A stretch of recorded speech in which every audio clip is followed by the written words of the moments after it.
Masechet Kiddushin, traité Kiddushin, Daf Membet, feuille numéro 42. Nous sommes à la feuille 41 et nous sommes 4 lignes avant la fin de la page. Hanicha le Rabbi Yoshua ben Kocha. L'explication du verset qui a été rapporté, dans laquelle on a appris que on peut envoyer un messager pour l'abattage rituel du sacrifice pascal.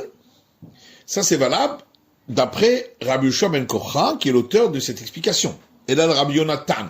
Par contre, d'après Rabbi Yonatan, il m'a piqué le Haïkra, le Drasha Harina, qui utilise ce verset pour un autre enseignement. Manalan, d'où est-ce que on saura qu'on peut envoyer un messager pour cela? D'Etania, car nous avons vu dans une braïta. Rabbi Yonatan Omer, Rabbi Yonatan dit, Minayin, Shekol Israël Kulan. D'où sait-on que tout le peuple d'Israël, Yotzin be Pesach Echad, peuvent s'acquitter avec un sacrifice pascal, chez Neymar, car il est dit dans l'Exode, V'shachatu oto kol kehal adat Israël ben arbaim, et ils l'abattront rituellement, toute l'assemblée du peuple d'Israël, au soir. V'chikol hakahal kulam shochatim, est-ce que toute l'assemblée abat rituellement, valoeno shochet ela echad? S'il y a un seul animal, alors il n'y a qu'un seul pour abattre rituellement. La Mikal Shekol Israël aussi me Pesach Echad. Mais on nous apprend que tout Israël peut s'acquitter avec un seul sacrifice pascal. Shia Bekodashim Manale. Mais alors, d'après lui, d'où est-ce qu'on apprend que on peut nommer un messager pour les sacrifices? Miné, on apprend justement de cet enseignement-là, puisqu'on voit que une personne fait l'abattage rituel pour tout le peuple. Je dis, Atam, la peut-être là-bas c'est différent, parce que le messager lui-même est associé dans ce sacrifice-là, puisqu'il est pour tout le peuple d'Israël. Mais on n'a pas de preuve dans le cas où il n'est pas associé. Et là, Meracha, on apprend d'un autre verset, toujours dans l'Exode, Veikrou lahem ish le betavot ste labanit, et ils prendront pour eux un homme, un animal du petit bétail par famille paternelle, un animal de petit bétail par maison. Et puisque c'est marqué un homme, donc un suffit pour tous. Mais peut-être que là-bas aussi, c'est parce que il est aussi associé dans le sacrifice. Et oui, mais alors pourquoi y a-t-il donc deux versets? Puisque on ne peut pas utiliser les deux versets pour le cas où lui aussi est associé au sacrifice, donc on utilisera l'autre verset pour le cas où il n'est pas associé dans le sacrifice et qu'il est quand même messager. Et la Gemara demande, ce verset, Rabbi Yitzhak, on l'utilise pour l'enseignement de Rabbi Yitzhak. Rabbi Yitzhak dit, Ish zoché, un adulte peut acquérir pour un autre, velo akatan zoché. Mais un mineur ne peut pas acquérir pour un autre, c'est pourquoi c'est marqué ici le terme homme. Mais Ish le fiochlo nafka. Mais ça on apprend d'un autre verset où il est dit un homme selon ce qu'il mange. Et la Gemara demande, Vakatim va'ile de shochatim et apesach al yachid. Mais on a besoin de ce verset-là pour nous apprendre que on peut abattre rituellement un sacrifice pascal même pour une personne. Ça va là qui m'a demandé Joratim et Pesach à la Yachid. Seulement, il faut dire que on va d'après celui qui pense qu'on ne peut pas abattre rituellement un sacrifice pascal que pour une personne. Mais là, Damar Abida la Rav. Et la Gemara demande, voilà qu'il y a un enseignement de Rav Gida au nom de Rav qui dit d'où sait-on que le messager d'un homme est considéré comme lui-même? Chez Neymar, parce qu'il est dit dans les nombres, un prince par tribu, vous prendrez pour partager la terre. Alors pourquoi donc on n'apprend pas la règle qu'on peut nommer un messager à partir de ce verset-là? L'Agma dit, tu crois vraiment que ici il s'agit d'un messager?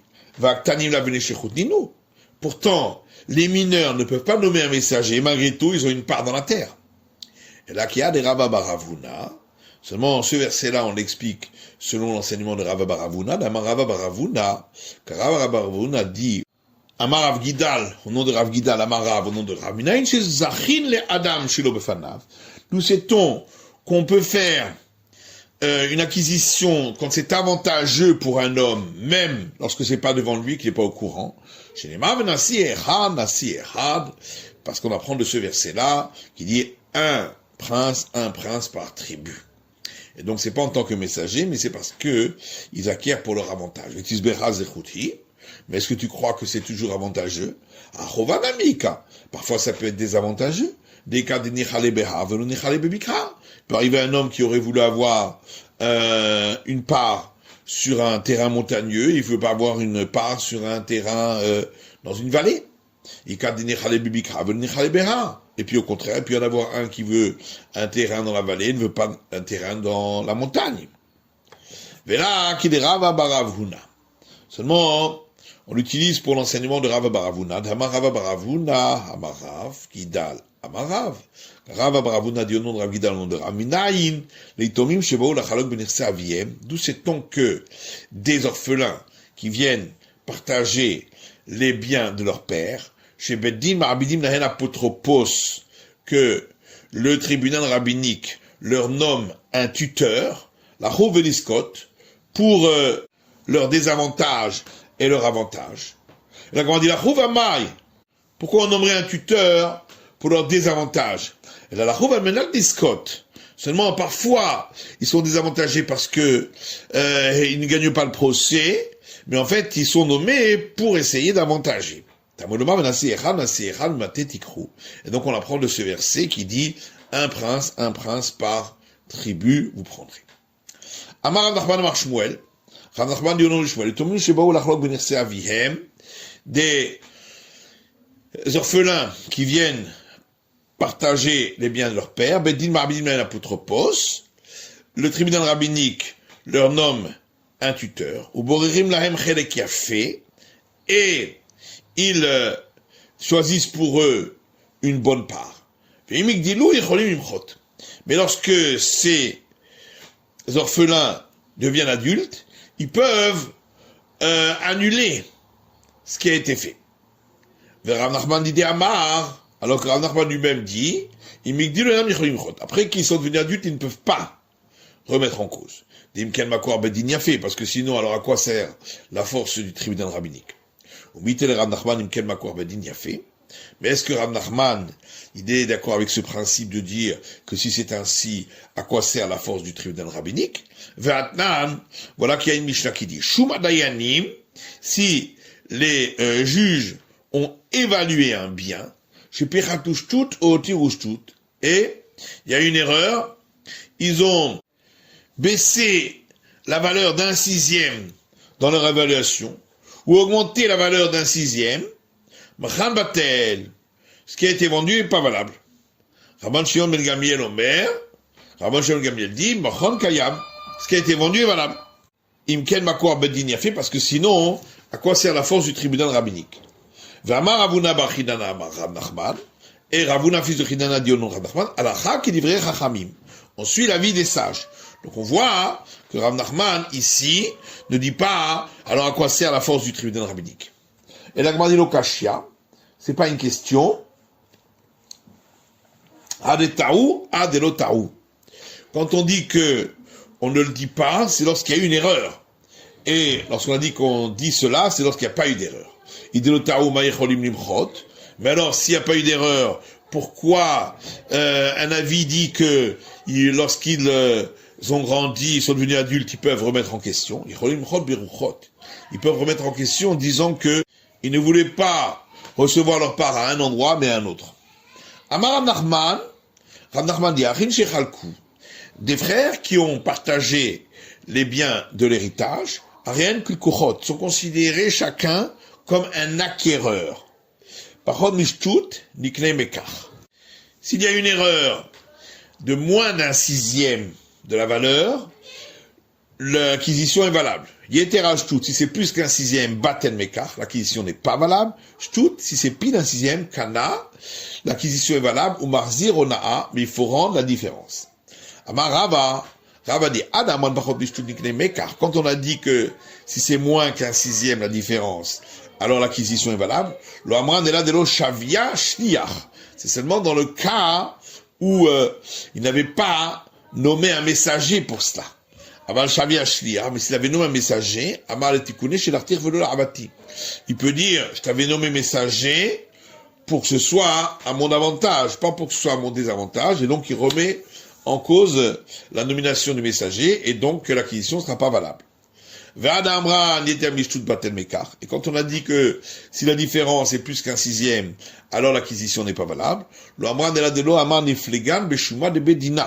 Ça c'est seulement dans le cas où ils n'ont pas dit de faire l'évaluation par un tribunal rabbinique. Mais s'ils ont dit on fait l'évaluation selon le tribunal rabbinique, Michan Kayam, à ce moment-là, ce qui a été vendu est valable, ditnan, puisqu'on a vu dans une Mishnah, Shuma Dayanim, si les juges se sont trompés dans leur évaluation, et il y a une différence d'un sixième en moins ou en plus, Michan Batel, ce qui a été vendu n'est pas valable, Rabban Shimon Gamliel Michan Kayam, alors que Rabban Shimon Gamliel dit que la vente est quand même valable, et on suit ce dernier avis ici. Et quand on a dit que si c'est pile un sixième la différence, l'acquisition est valable et il doit rendre la différence, ça c'est seulement pour des biens mobiliers. Si c'est des biens immobiliers, on n'a pas besoin de rembourser la différence quand il s'agit de biens immobiliers. La Gemara dit et s'il s'agit de biens immobiliers, quand on a dit qu'il n'a pas besoin de rendre la différence, c'est seulement si la différence c'est sur la valeur. Aval paloug mishrata, mais si la différence elle est sur une erreur dans les mesures, dans ce cas-là non.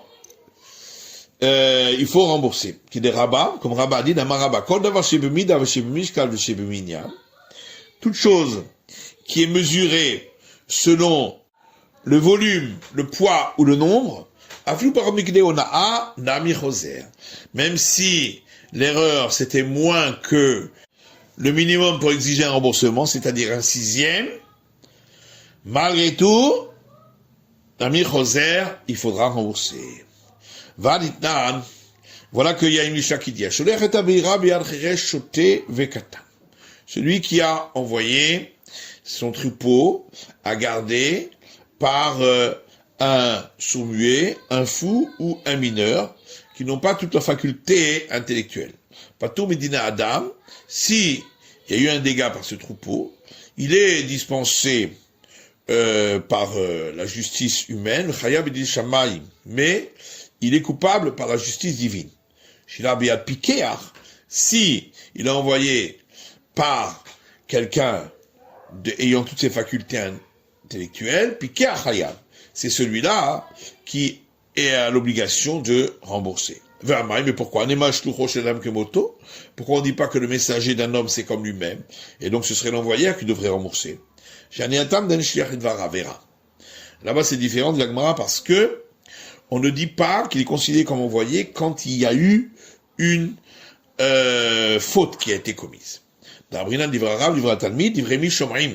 Parce qu'on dit au messager les paroles du maître qui a interdit et les paroles du disciple qui t'a envoyé, d'Ivremi Shomim, qui sait qu'on doit écouter?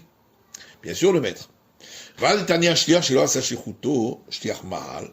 alors pourquoi il y a une braïta qui dit que si un messager qui a été envoyé pour utiliser quelque chose de sanctifié, et lui n'a pas réalisé ce pourquoi il avait été missionné, Shliach Baal, alors c'est lui le messager qui est sanctionné pour l'utilisation du sanctifié. Asa Shiruto. Mais si il avait fait ce pourquoi il avait été missionné, alors il est considéré comme un envoyé, et donc Baalabait Mal, c'est celui qui l'a envoyé qui est sanctionné. Et alors qu'il y a sa shichuto de Baal Habayit mi'amahal, donc on voit donc que si il avait fait ce pourquoi l'envoyeur l'avait missionné, eh bien c'est l'envoyeur qui est sanctionné. Amai, et pourquoi? Pourquoi on dit pas que, on considère pas qu'il est envoyé lorsque c'était pour quelque chose qui est interdit? L'agma adishani me'ila, c'est différent pour l'utilisation du sanctifié. D'alfachetret mitrouma, parce qu'on apprend par similitude des termes avec le prélèvement au prêtre, parce que dans les deux c'est écrit le terme faute. Matrouma mashveshtiach, et donc on dit de la même manière que on peut nommer quelqu'un pour prélever pour les prêtres, af merila mashveshtiach. De même, on peut nommer quelqu'un pour l'utilisation du sanctifié pour lequel on sera passible de la sanction. Venez l'avmina. Et alors pourquoi on n'apprend pas de là que on considère que quelqu'un peut être missionné même lorsqu'il s'agit d'un interdit? Parce que cette règle-là, que il est considéré comme son messager, on le trouve dans deux cas dans la Torah. Une fois donc pour l'utilisation du sanctifié, et une fois pour le dépositaire qui a utilisé l'objet qu'on a déposé chez lui. Et chaque fois que la Torah répète une règle dans deux endroits différents, c'est donc on ne peut pas en déduire pour ailleurs. Donc, pour ce qui concerne l'utilisation du sanctifié, on a déjà expliqué. Chez Khoutiad, pour ce qui concerne le dépositaire qui a utilisé l'objet déposé, Mahi, où est-ce qu'on le voit? Le Tanya, parce qu'il y a une braïta qui dit. C'est écrit dans l'Exode, Al-Kol Devar Pesha, pour tout sujet de faute. Le Shammai Omrim, l'école de Shammai disent, le Chayev Adam Arshava qui m'a assez. De là, on apprend que même pour une pensée d'utiliser l'objet, on est passible de devoir rembourser, même comme si on l'avait fait. Alors que l'école du Hillel dit, il ne doit rembourser que si véritablement il avait utilisé l'objet déposé. Chez Nema, comme il dit, Imlo Shalach Yado, s'il n'avait pas utilisé l'objet, le commerce, etc. Abou Bet Shammai de Bet Hillel, l'école de Shammai, on dit à l'école de Hillel, Valo Nema, l'école de Var Pesha. Et pourtant, il est dit pour tout sujet de faute. Amoulaim Bet Hillel Bet Shammai, l'école de Hillel, on dit à l'école de Shammai, Valo Nema, oui, mais il est dit d'un autre côté. À la suite, Imlo Shalach Yado Bimnecheteu, s'il n'a pas utilisé l'objet d'un autre. Amou Bet Shammai et Bet Hillel. Alors l'école de Shammai, on dit à l'école d'Hillel, l'école de Var Pesha Lamali. Ben alors qu'est-ce qu'on fait du verset qui dit pour tout sujet de faute? C'est que on aurait pu croire que c'est seulement si lui-même l'a utilisé. S'il a demandé à son esclave ou à son messager d'utiliser Mina Hindou, sait-on que là aussi il devra rembourser lui-même. C'est pour ça que c'est écrit pour tout sujet de faute. C'est la fin de l'étude du DAF Membet de la feuille numéro 42.